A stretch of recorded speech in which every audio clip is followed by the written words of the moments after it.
Between 1854 and 1929, more than 250,000 children were put on trains and sent away.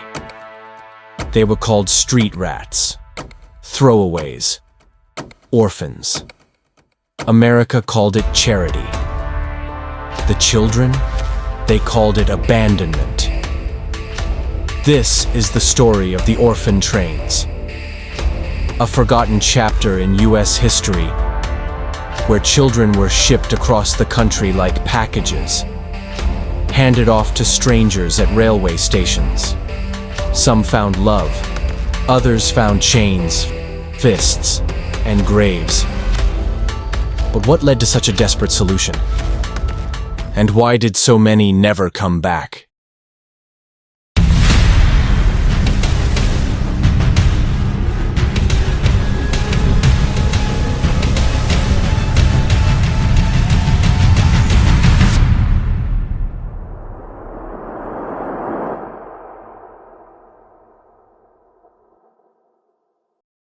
By the mid-1800s, American cities were overflowing. Immigrants flooded into New York, Boston, and Chicago. Jobs were scarce. Wages were cruel.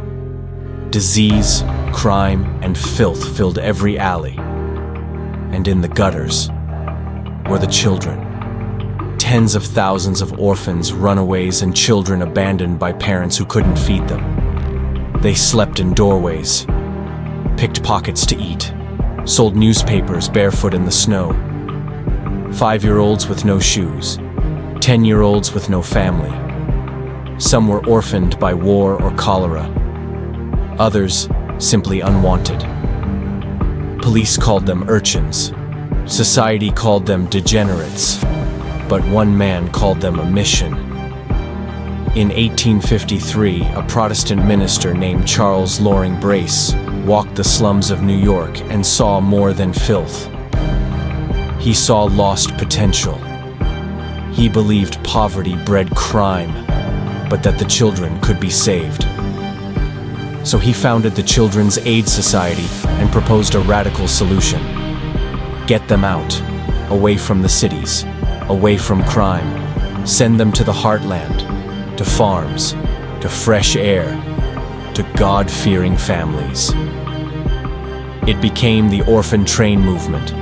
Volunteers gathered children from streets, orphanages, even prisons. They cleaned them, dressed them in their best, then placed them on trains bound for Iowa, Nebraska, Missouri, and beyond. The trains would pull into small-town depots. Children were lined up, boys in suits, girls in bows. A tag hung around each neck, like luggage. Farmers, families, and townsfolk gathered to watch.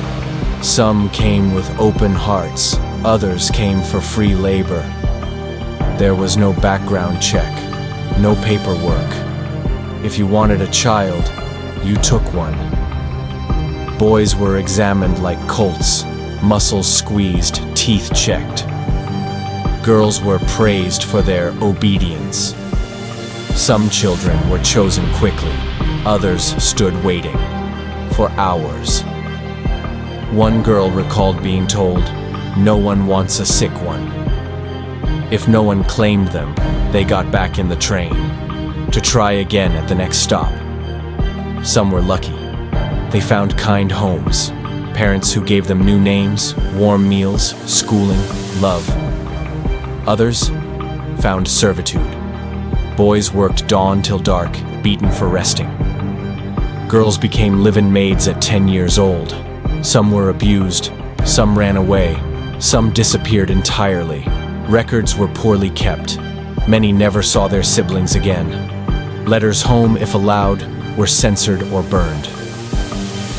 One child wrote, "I thought I was going to a family. I got a barn." Still, the Children's Aid Society called it a success. America liked the idea. Rescue poor kids, civilize the wild. But no one asked the children. The orphan train movement wasn't the only pipeline.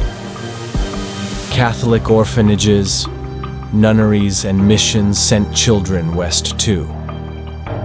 Native children were taken from reservations. Immigrant children were renamed. Siblings were split up by age, gender, and race. Some older boys were given contracts to work until they turned 21. Modern indentured servitude. Girls fared worst. They were married off young, sometimes at 13 or 14, to older men in rural towns. Often, they weren't seen as daughters. They were seen as wives in training. A few escaped. Most did not. By 1929, the orphan trains stopped running. Child welfare laws improved. The government began regulating adoption. But for over 75 years, 250,000 children were shipped like freight. Today, descendants still try to trace their roots, many to blank records and faded train manifests. Some towns have statues, museums, a plaque here and there. But there's no real memorial. No national day of remembrance, just stories passed down. Grandma came on the orphan train.